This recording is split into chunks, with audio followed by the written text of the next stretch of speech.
How many people do you know who struggle with their health? Chances are, whether they show it or not, most of the people in your life do. And chances are, you're one of them. Whether you're dealing with anxiety, depression, endometriosis, acne, eczema, autoimmune, thyroid, Lyme, brain fog, fatigue, or any other symptom or condition, you're far from alone. Living with symptoms has become the new normal. So no more guessing games. It's time to get answers. Welcome to the Medical Medium Podcast. I'm Anthony William. We're talking about the bird flu. That's right, the bird flu. And we're also talking about eating chicken. That's right, eating chicken and turkey and other birds as well. And don't forget, my favorite, eating eggs. We're talking about eating eggs. Now, the bird flu is on the rise. People are hearing about it more and more every day. Birds are getting sick out there, chickens are being executed and killed, and egg prices are going up, and they're going to keep on going up higher and higher. But unfortunately, there's something serious people have to be worried about. And it's not just the price of eggs going up. It's the fact that the bird flu is out there. And we're going to talk about why it's out there, how it got out there, and what's happening with it. What does that mean, what's happening? Well, mutations, problems, and the future. The future where the bird flu becomes a bigger problem, jumps to humans, and our human immune systems aren't ready for it.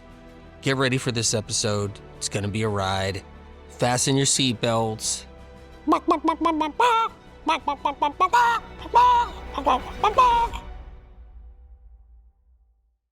The bird flu. Sounds stupid? It's not. I can promise you it's not. There's a lot of stupid things about it, and that's how it got here. Why it's here. And why? The potential for it to kill and destroy every single bird on this planet is possible. That's right, every single bird on this planet. You like birds? The potential for them all to be gone is possible. A complete and total extinction. Yeah, because people are playing in labs, so-called scientists are playing in labs, and they're creating flus. They're creating strains of flus purposely. And then, purposely, these flus get released. The goal isn't to kill all of our chickens. The goal isn't so that chickens don't exist anymore. And the goal isn't to kill every single bird on the planet either. The goal, the mission to release these flus into our environment is so they jump. That's the goal. The mission is to get a flu to jump, to mutate, to mix with a human flu. By the way, a human flu they put out there, yes, the scientists, classified medical research and science, put out there. Every single year, they put new flu strains out there for us humans to get, cough our guts out, get sick, elderly people die, many people getting high fevers and getting injured and harmed. Every single year, they put these flu strains out there. Man-made, engineered, manufactured for over 100 years. Similar to how COVID got out too. Very similar. Different department, but very similar. The flu would disappear. It would die out. It would be gone. Gone forever. Wiped off the face of this planet. But it's here, and it's here to stay because they keep on letting it out. Over and over and over and over again. Why does this matter? It matters if they're going to keep on letting out a bird flu. A bird flu. The bird flu being let out, like I said, is not to hinder or harm birds, even though that's what it does. It's a plus to kill off wildlife for the evildoers. It's a plus to kill off all the natural birds, wild birds that are in our environment every day. Not just killing off all the chickens and all the turkeys, but the goal is to create, that's right, another pandemic. The goal is to get the flu to jump, to get the H5N1 to jump, and turn it into H5N9 and get it to jump again and to mutate again and get it to jump to a human who has the flu. The goal is to keep the flu and the different strains of the flu going around, including COVID going around and different strains of COVID, and at the same time putting out the bird flu. Scientists who are behind this know that it won't be long. It won't be long before the bird flu interacts with another flu for humans inside of a human body, which then creates a bad, bad bug. Now think about this. How can a chicken catch the bird flu? How is it possible? A worker, a farmer, a person didn't give that chicken the bird flu. That's not possible. A person isn't walking around with the bird flu and then giving it to a whole bunch of chickens in a factory or in a farm. How did the bird get that flu? Well, not only are they letting out the bird flu out there, they're letting out chickens with the bird flu. They have manufacturing facilities that they infect the chickens with, and then they put the chickens out there. They find ways to get one chicken out there amongst other chickens. They have worker bees working for these science labs, worker bees hired to carry the bird flu as well in vials, and then toss a vial somewhere around chickens near a farm. They have worker bees that get hired in farms thinking they're just random workers, good people. They get hired and they contaminate the chickens. A chicken doesn't naturally have a flu virus in it. It's not born with a flu virus. A sick chicken with a flu virus can lay an egg. A sick hen can lay an egg, and that egg can have the flu virus. But where did the flu virus come from? The hen, the chickens don't normally have a flu virus. In fact, not just normally, never have a flu virus. It's not possible. This is created by man. This is created in the labs. This is sinister, sinister work. So flus have an intelligence. They don't want to die. A flu doesn't want to become extinct. It wants to thrive. It wants to stay alive. It wants to live forever and circulate and circulate. And when it does die off and disappear and it's gone, a new one comes out. Not because it was already out, because they put it out there. They purposely put it out there. Now that flu wants to live. So what happens is when it's inside somebody and then it meets another flu, perhaps like a bird flu, and they greet, a showdown occurs. You see, the flu bug doesn't want to have a bird flu in there, and a bird flu doesn't want to have a flu bug in there, a human flu bug, and they have a showdown. At first they spar. They try to outmatch each other. They go into a battle. Shortly after that, they realize that they both don't want to die because the goal is not to kill the other bug. The flu bug doesn't want to kill the bird flu bug. The bird flu bug doesn't want to kill the human flu bug. They want to exist, so they have to exist together. Now, if the flu bug, the human flu bug, is somewhat mild, it's going to live out its days. It's going to cause a problem. If it does kill someone because they're in a weakened state, or there's some kind of cytokine storm, some other issue, or immune compromise, that's one thing. It's a milder strain. It may not be a big deal at all. But the bird flu is a big deal. The bird flu has information to kill a bird, not keep a bird alive, not let a bird survive. The bird flu is a death sentence for a bird. So much so that if a flock of geese have the bird flu, they will fall out of the sky and die. The makers and designers of the bird flu made the bird flu like that. They want the bird flu to be a killer, a downright killer. So when there's a killer bird flu that happens to get into somebody and it's in them, even if it's not affecting the person, not hurting the person, but the person has it, the person's infected. And the bird flu has a killer instinct. It's not hurting the person, but it has a killer instinct. And then it runs across a human flu. Yes, The human flu they keep on putting out there in hopes that spreads everywhere, in hopes that everybody has it. Better chances, bigger chances of these two flus coming together inside of a human body. When these two flus come together and they look at each other, they bond. They spar a little bit and then they bond. They spar a little bit more, they try to take territories, and then they realize they're in the same body, the same physical body. They're in the same space. So territorial wars stop and bonding starts.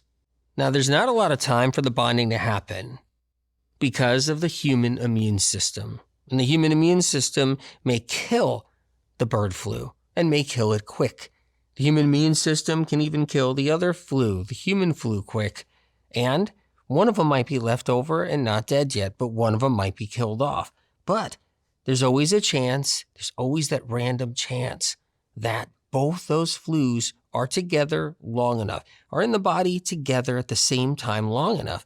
And that time matters. Every hour counts. Every day counts.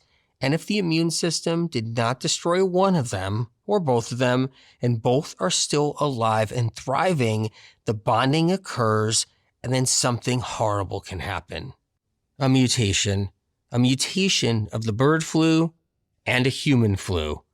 The strain of a bird flu that's geared to destroy and kill birds. Hands down.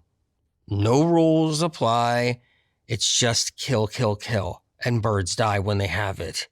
And once they bonded, and once that flu bug bonds to the other flu bug, the bird flu and the human flu, a sequence occurs. Information occurs. The killer, death, deadly instinct of the bird flu in combination of the human bug, the human flu, and you have a bug that's now deadly or extremely, extremely dangerous. Now, as of now, the normal flu, the regular flu, the flu that everybody gets because they put it out there, the different strains of flu, does not have a hunger for chicken, does not have a hunger for birds, turkey, chicken, quail, pheasant, and other birds. The flu right now out there and all the flus that have been out there, they do not have a hunger. The human flus don't have a hunger for birds, poultry, but the bird flu does. It has a hunger for it.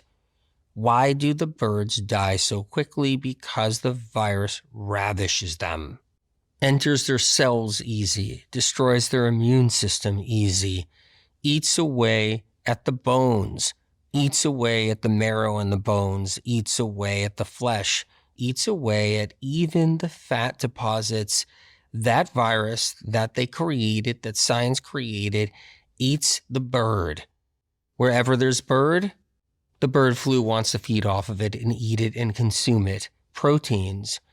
The virus wants bird proteins, poultry proteins, chicken proteins. Now, because they grow all these viruses in labs out of eggs, raw eggs, they grow them out of eggs. They plant the actual viruses into eggs and they proliferate. Now, because they already love eggs, they feed off of eggs, and you eat an egg, the virus will actually want to eat that egg too. If you eat a bunch of eggs the day you get the flu virus, not just the bird flu, the flu virus is going to want to eat the eggs. Now, the bird flu virus, that would want the eggs too, because both those viruses are raised inside eggs. But there's a big difference when they want the bird itself. Now, the regular human flu virus doesn't want the bird, itself. So if you're somebody eating chicken every day or chicken once a week, and you come across a regular flu that they put out there, that flu isn't after the chicken. It's not looking for the chicken. So the chicken you're eating is not a lure. It's not bait. It's not chumming for that flu virus. So eggs are one thing. Yes, eggs feed viruses.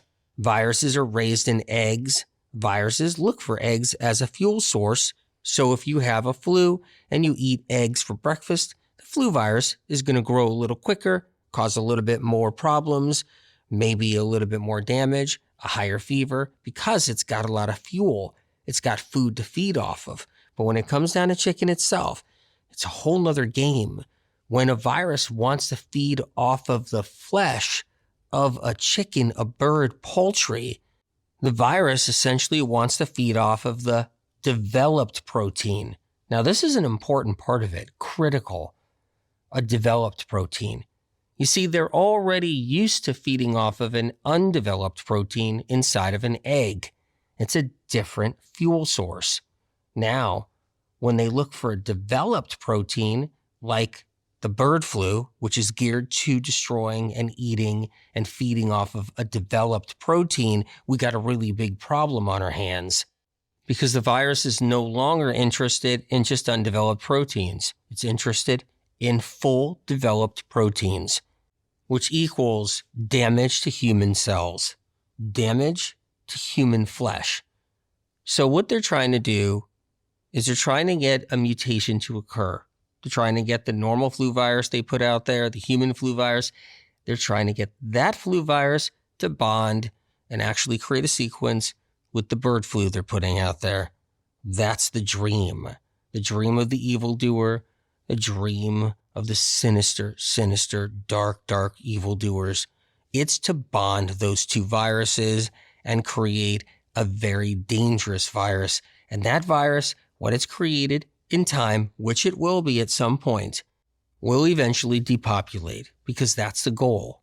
The Illumination wants depopulation, and the goal is to create a virus that causes that depopulation. Where there's darkness, there's always light, though. There's angels, angelic powers, there's miracles, there's God. And the light can battle the darkness, and the light can win. And even in a perfect situation where somebody had the flu, and then they got the bird flu, and then a mutation occurred, and the virus is bonded, it doesn't mean that it went any further than that. That person could either conquer it in that moment where their immune system conquers it and they move forward and they don't infect another person and it ends right there, or they die from this new strain, from this mutation, and it ends there and it doesn't spread. That could happen.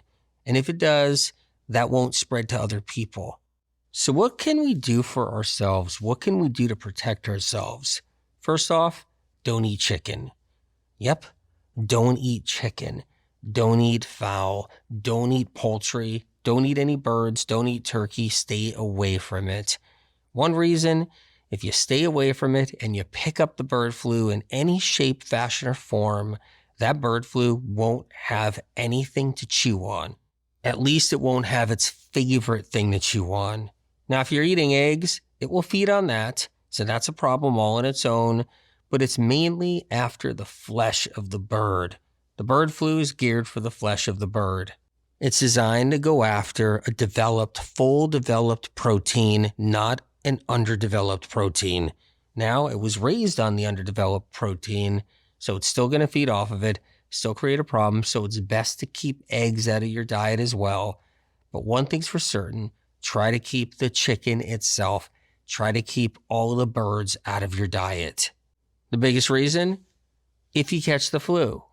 If you catch a flu bug and you catch a bird flu bug, it's possible. If enough bird flu gets around, if it's in enough birds out there, if it's around people, yes, it's possible. If it's in other people, it jumps to other people, then jumps to other people, it could easily, eventually get into someone. And if it does, and it becomes a common theme, and you so happen to have a flu virus in you too, which is a human flu virus, then you want to make sure you're not feeding these bugs any chicken or any birds. Which leads to something else to talk about.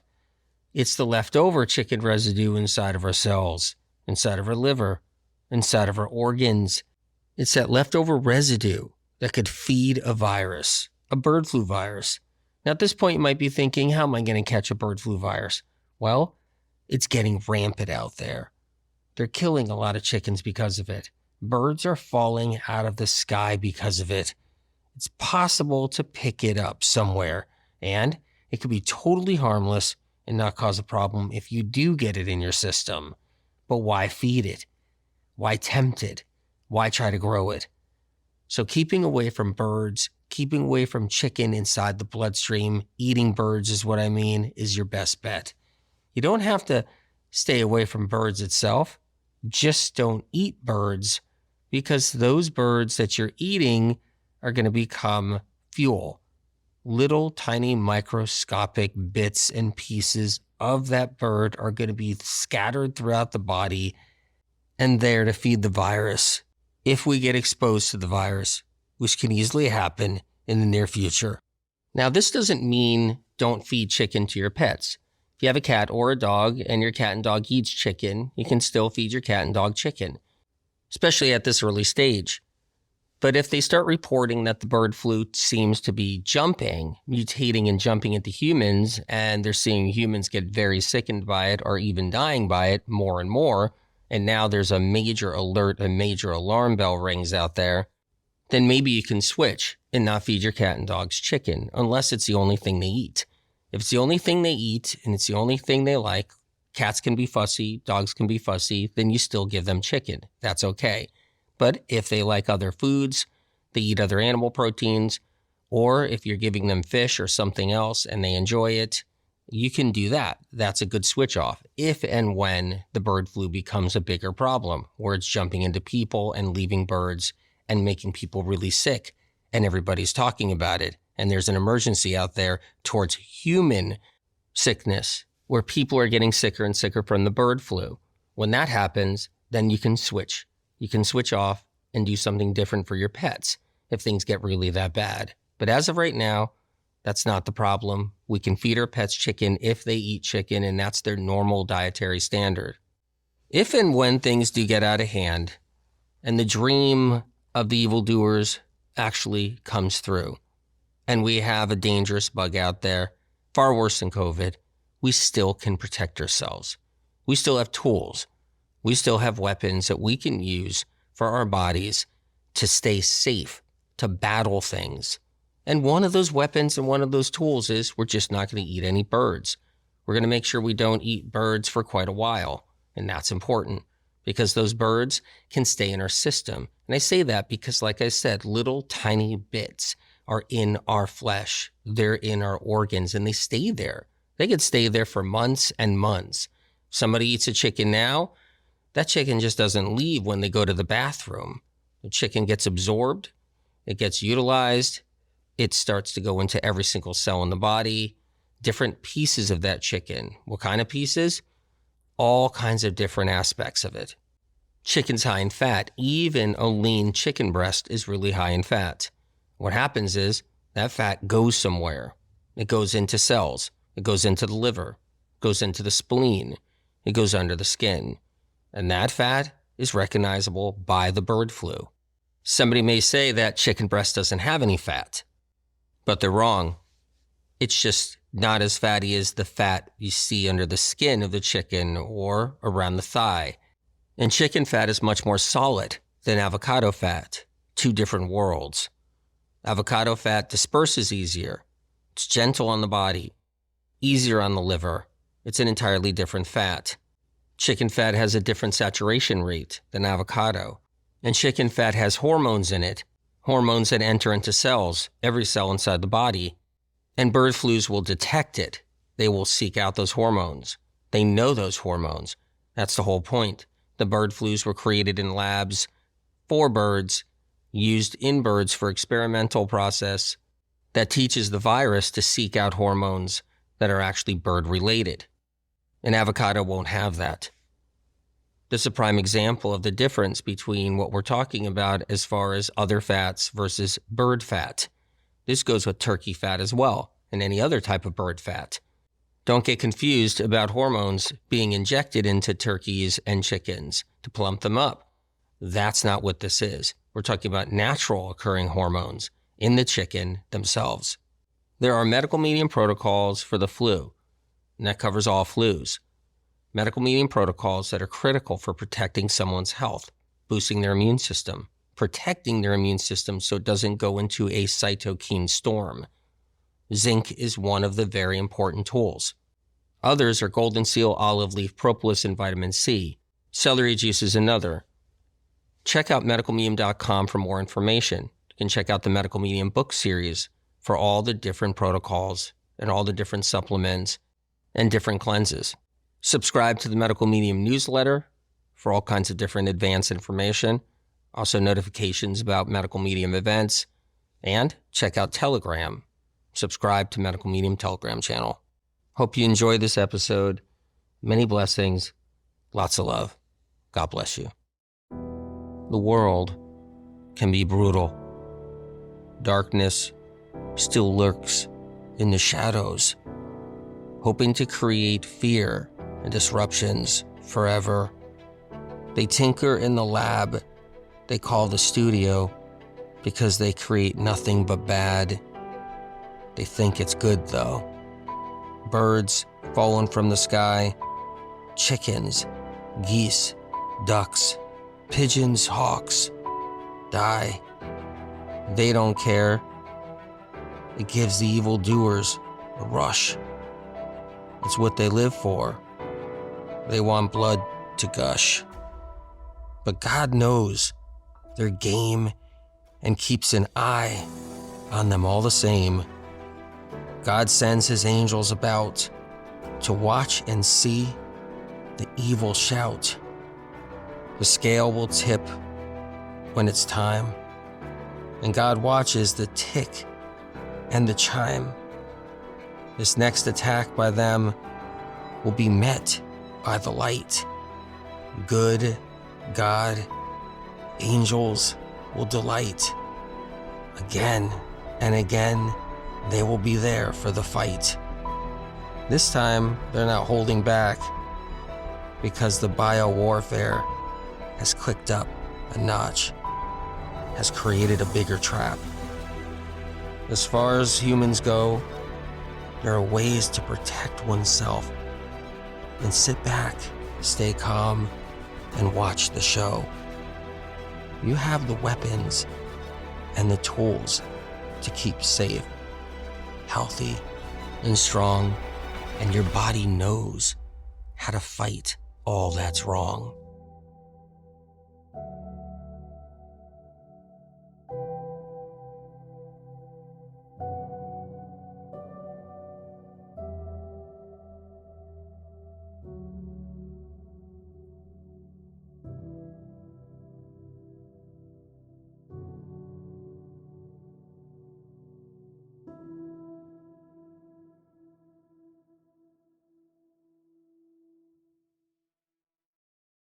Original published medical medium information gets stolen and poached by podcast doctors, social media doctors, influencers, and medical clinics. Medical medium information has never yet been proven wrong by medical science and research. Instead, the opposite, only proven right and then taken from medical medium published material and used in the conventional and alternative health communities. Medical medium information continually sets the stage for medical science to understand chronic illness better. If you choose to share or use the original, unique content from the Medical Medium podcast, books, or Medical Medium social media, please cite where this information comes from, so others who see and learn of this information have a chance to know where it all originates, to give them an opportunity to heal, so they don't end up losing years of their life searching for answers like so many have before them. The Medical Medium information here on this podcast doesn't come from broken science, interest groups, medical funding with strings attached, botched research, lobbyists, internal kickbacks, persuaded belief systems, private panels of influencers, health field payoffs, trendy traps, or gathered bits and pieces of gimmicky confusion. Because chronic illness is exploding like never before in our modern day history, it takes a greater force than us down here. It takes a helping hand from above.